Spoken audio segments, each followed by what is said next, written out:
Собака – настоящий верный друг. Они не бросят в беде, в бедности и болезни, не предадут и не променяют на более успешного человека. Ради хозяина собака готова и жизнь отдать. Эту историю рассказал медбрат, который работал на скорой помощи. Скорая ехала с вызова. Погода в тот день была не очень хорошая, вызовов было много. Внезапно водитель притормозил. На дороге сидела красивая собака. Она не испугалась машины, словно ждала ее. Водитель посигналил, пес не сдвинулся с места. За годы работы в скорой врачи видели многое, но такого еще не было. Один медбрат вышел и попробовал прогнать собаку с дороги. Она встала и отошла к обочине, но не убежала. Медбрат вернулся, только он сел в машину, пес вернулся на свое место. Люди удивились, тогда тот же медбрат решился выйти и подойти к собаке. Она не убежала, но и к себе не подпустила. Просто встала и пошла в сторону кустов, оглядываясь, словно проверяя, идет ли за ней человек.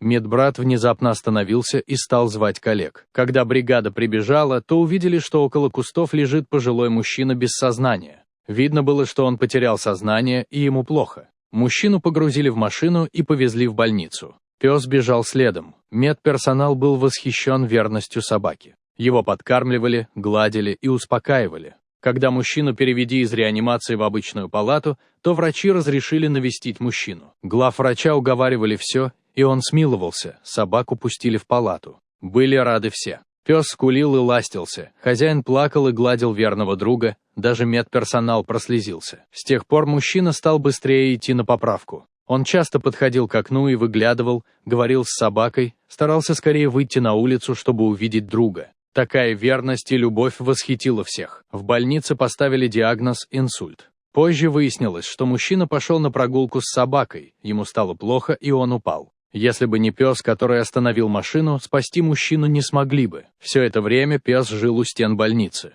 Жена хозяина не смогла его увезти домой. Он упирался, вырывался, даже рычал. Сын пары смог его усмирить, усадил в машину и увез домой. Но прошло всего несколько часов, и пес вернулся к больнице.